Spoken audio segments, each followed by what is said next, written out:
Lectura del libro de los Proverbios. Una mujer hacendosa, ¿quién la hallará? Vale mucho más que las perlas.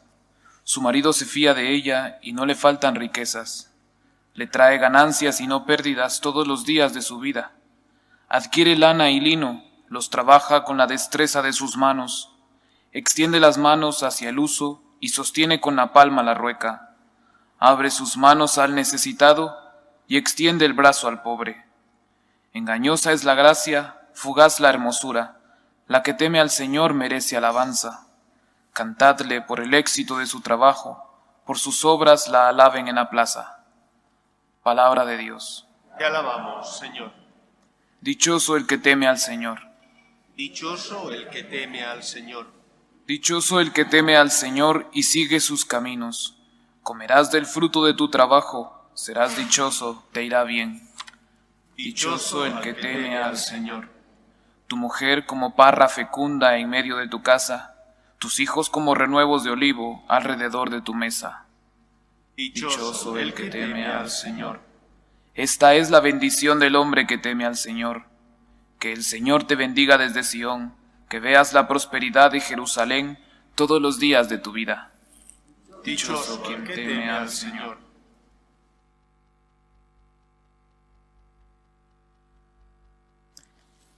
Lectura de la primera carta del apóstol San Pablo a los tesalonicenses. En lo referente al tiempo y a las circunstancias, no necesitáis, hermanos, que os escriba. Sabéis perfectamente que el día del Señor llegará como un ladrón en la noche. Cuando estén diciendo paz y seguridad, entonces, de improviso, les sobrevendrá la ruina, como los dolores de parto a la que está encinta, y no podrán escapar. Pero vosotros, hermanos, no vivís en tinieblas, para que ese día no os sorprenda como un ladrón, porque todos sois hijos de la luz e hijos del día. No lo sois de la noche ni de las tinieblas. Así pues, no durmamos como los demás, sino estemos vigilantes y despejados. Palabra de Dios. Te alabamos, Señor. Aleluya, aleluya, aleluya.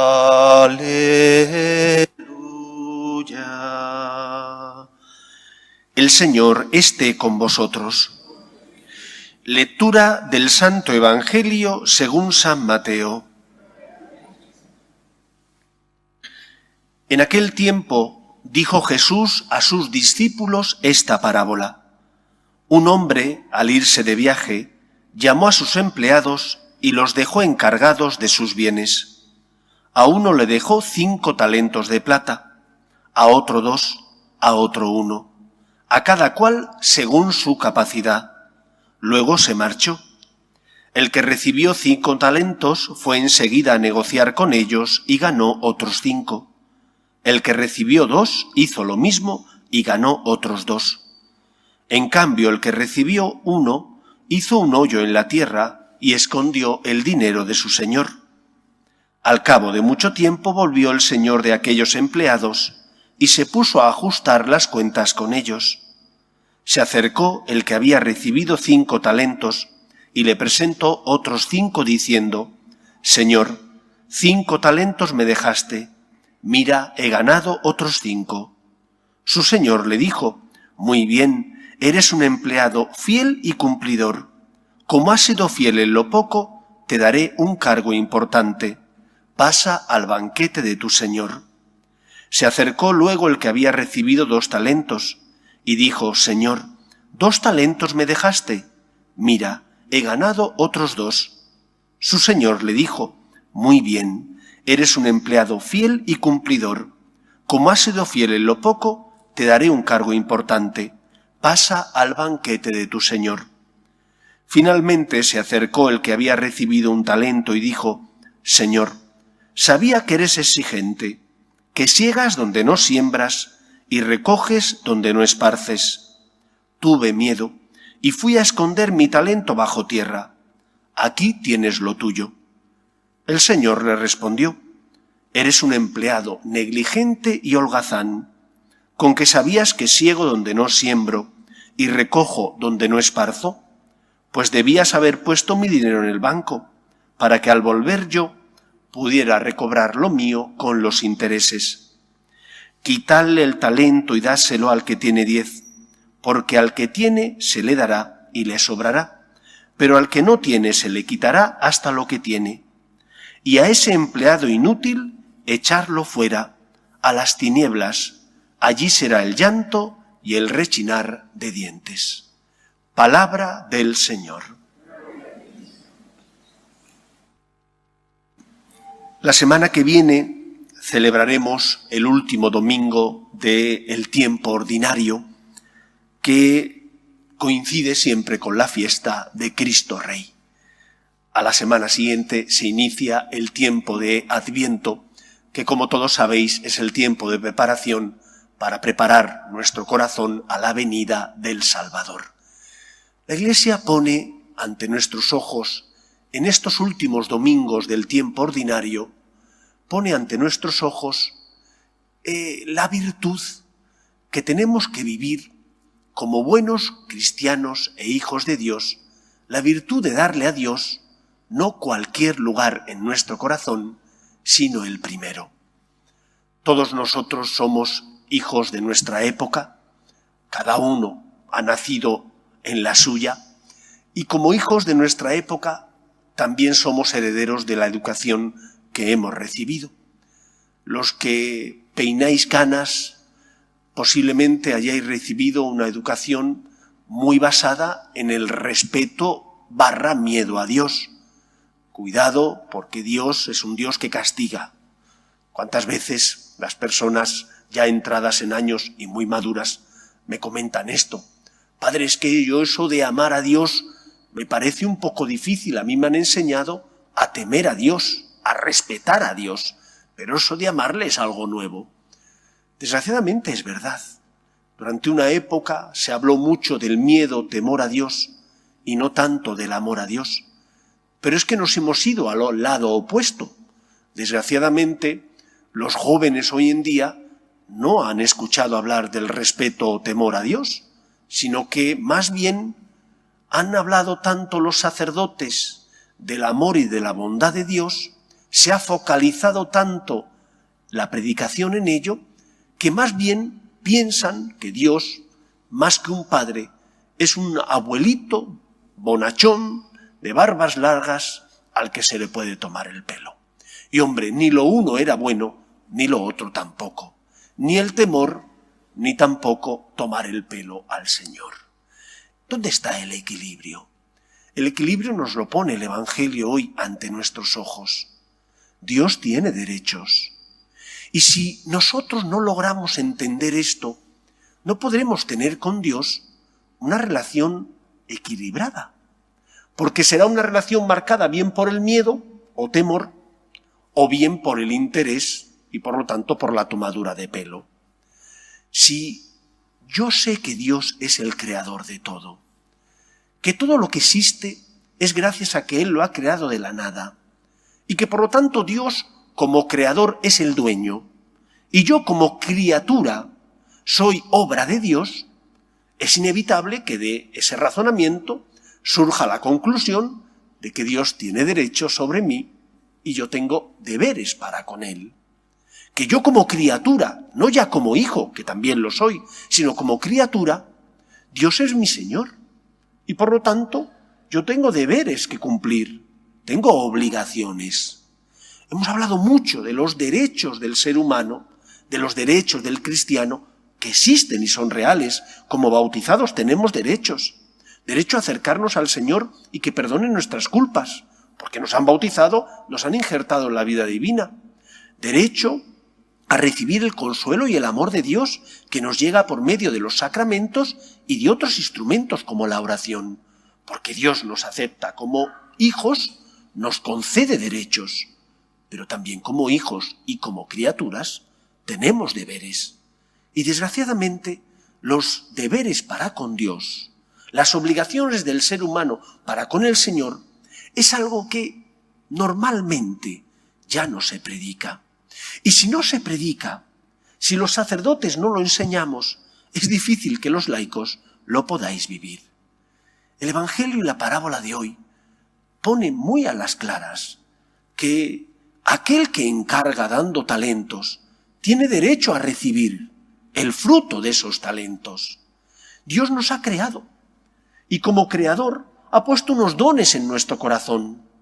Y esos dones, esos talentos, como criaturas y como cristianos, al ser bautizados, tienen que dar fruto. Y Dios tendrá derecho a percibir esos frutos. La primera enseñanza, por tanto, de este Evangelio es que yo no puedo tomar el pelo al Señor, porque el Señor, al empleado holgazán y negligente, a ese que encima le dice, es que tuve miedo de ti, porque tú recoges donde no siembras y recoges donde no esparces. Pero ¿cómo es eso? Dios tiene derechos y yo soy criatura de Dios y por lo tanto sé que tendré que dar cuentas al Señor. El que no tiene fe, el que no cree en Dios, podrá comportarse de otra manera y a lo mejor estará tranquilo. Pero yo, que creo en Dios y tengo conciencia, tengo que respetar a Dios. ¿Cuál es el primer mandamiento de la ley de Dios? Amarás al Señor tu Dios por encima de todo. Dios es el primero, porque tiene derechos. Es el creador del mundo. Y en el colmo de tu amor, de su amor, es el Salvador que te ha adoptado como hijo. Por lo tanto, la primera enseñanza es esa. Habrá momentos donde yo no comprenda los planes de Dios. No puedo tratar a Dios como un cualquiera.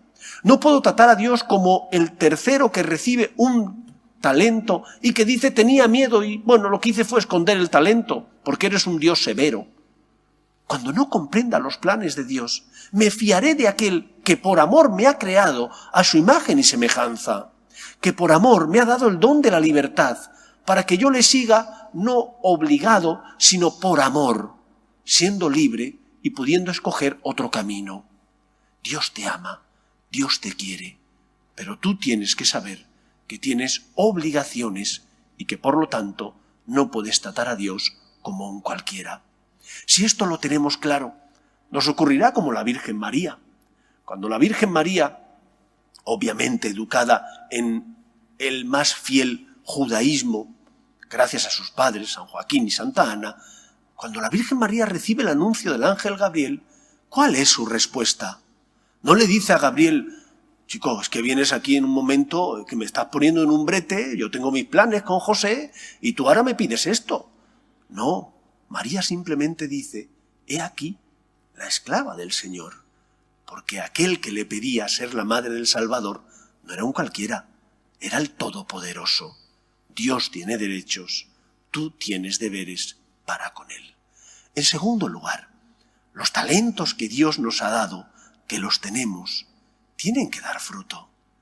Cuentan que en el año 1945, en Yalta, una ciudad de la península de Crimea, se reunieron 3 de los mandatarios más importantes que había en Occidente. Por un lado estaba Stalin, por otro lado estaba Churchill, por otro Roosevelt. Y que entre ellos se partieron todo lo que era Europa. La Europa que ya iba a ser liberada de Hitler. Y que entonces Churchill preguntó, ¿y qué le parecerá esto al Papa, lo que estamos haciendo? Y Stalin, comunista, ateo, recalcitrante, dijo, ¿y cuántas divisiones tiene el Papa? Evidentemente Stalin sabía las divisiones que tenía el Papa. El Papa no tiene ejércitos que tengan armas de fuego, pero el Papa sirve a la Iglesia. Y la Iglesia de Cristo tiene muchos fieles que tienen el corazón lleno de amor. Y el amor vence al odio.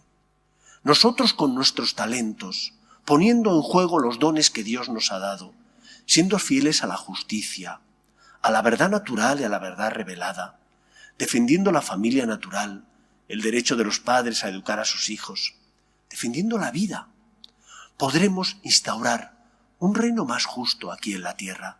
No será el reino de las armas, el reino de las divisiones, como decía Stalin, será el reino del amor. Y lo tenemos que hacer con nuestros dones y talentos, y el Señor te va a pedir cuentas. ¿Has intentado enseñar la verdad a tus hijos?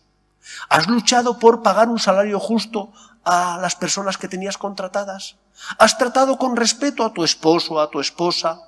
¿Has cumplido con tus obligaciones laborales? ¿O has escamoteado tiempo faltando a tu trabajo, aunque después pedías tu sueldo? ¿Qué has hecho con tus talentos? El reino de los cielos, el reinado del amor de Dios, tiene que ser establecido en la tierra con nuestros dones y con nuestros talentos. Y el Señor nos va a pedir cuentas, porque esos talentos que Dios te ha dado, te los ha dado para que den fruto, para tu bien y tu auxilio, pero también para el auxilio y las necesidades de los que pasan a tu lado.